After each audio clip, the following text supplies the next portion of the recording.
Okay, hi class. This is uh, this is to actually to do a replacement for Thursday lecture. Okay, so last Thursday, so that was week 11 Thursday. So this one will belong to week 11 Thursday. So week 12 we'll be doing Tuesday on pre-recorded and Thursday on face-to-face online. Okay, so today to continue from last week's lecture, actually last week pre-recorded lecture, last week we talked about what forms a contract, what is important, when it comes to a contract, in terms of formation of a contract. Okay, and so now we need to talk about, at the end of the day, when the contract ended.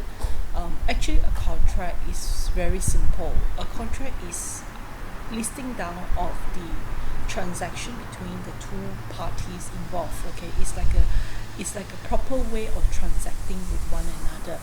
So let's say if a contractor and a client and an employer enter into a contract, they are actually legally they have their own roles, they have their own duties, and they have their own responsibilities, and they have their own rights. Okay, so basically the whole contract will draft out how both of them should behave with one another, and how they can doing this transaction of procurement of this project, that they have to behave with one another based on different issues. Should different issue actually come out, then they have to know how to behave with one another. Okay, they have to know how to act, they have to know what to do, and they have to know what they're entitled for, and the other party must know what is their obligations and also what is their entitlement, which is their rights. Okay, so actually a contract document lists down the rights and obligation. So when a contract actually ended peacefully, the project actually ended, the contract will actually end. So basically there is a component here that we need to discuss, that is discharge of contracts. And in the event if the discharge is not a happy discharge, then there is other remedies that are available. So this is talking about, first we talk about formation of the contract, then we talk about discharge of a contract. Okay, so here basically discharge of a contract is like both the duties and the obligations will actually be both parties will be freed from their obligation. Okay, and then there will be discharge of their duties and responsibilities. Okay, so there's 4 ways a contract can come to an end, and that is by performance, by agreement, breach, and also frustration. Okay, by performance, basically it's about both of them carry out what they have promised to do with one another, based on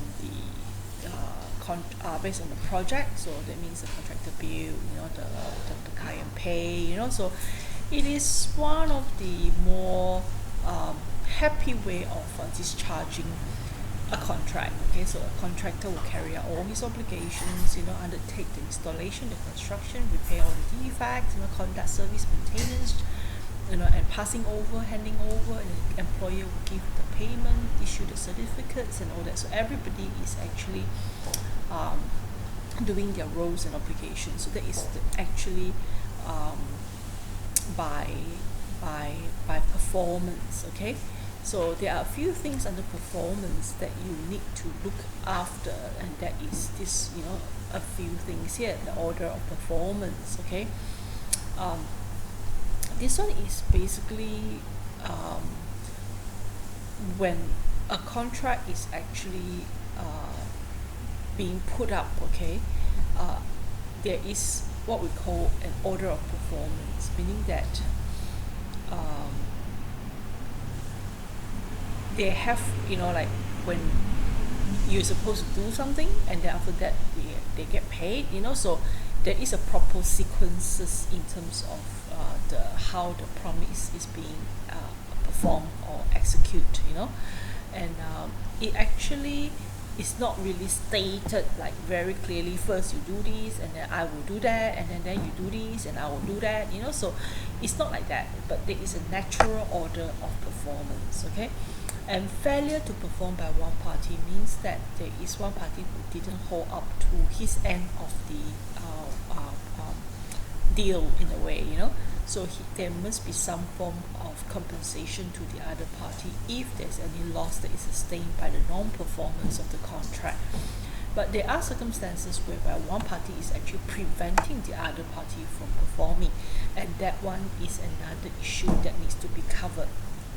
Okay, and now we talk about tender. Tender, like I said, tender is an offer, so it's unconditional. It's that is made in the proper time and place. So if the offer and acceptance are being made properly, then this is based on tender of performance. So this is in terms of construction, most of us will be based on this sort of format and mode. Okay, and if you don't do it, you can employ a competent person to do it, and then in the contract they will tell you that if you don't come up with this thing, like repair or come up with part, like what we get you to do, the essential things you didn't do, then I will have to get somebody else to come in and do it, and then so who's going to pay for it, and then the other party would it affect their original work, and because now third party coming and continue his work, so who is bearing the responsibilities, who is bearing the defects, who's bearing the maintenance later, you see. So there's a lot of these issues that is involved. Okay, and there must be a proper time and place for performance. Okay, and discharge by breach, of course, is one party didn't perform, and then you need to it affects the right of the innocent party, and then from there the contract is actually have to go through some remedials. Okay, it can be termination, it can be many other things. Okay, so we'll talk about that. Anticipatory breach is actually before it actually happens, you already sort of warning, you already given them to if, because you can see that that person has not been performing this, and then even though the structure didn't fail, but you say that because of the calculation, it will indicate that it will fail. You see, so then you want to discharge the designer, you want to discharge the contractor.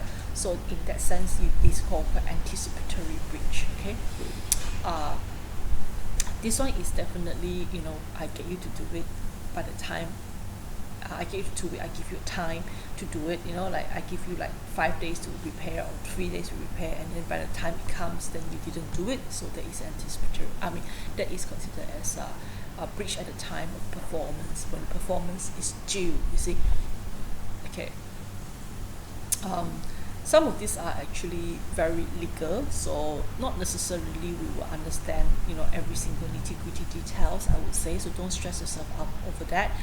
Just get the whole picture about it, right?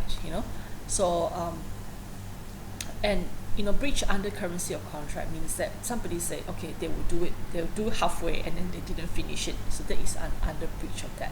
So discharge by agreement is another thing.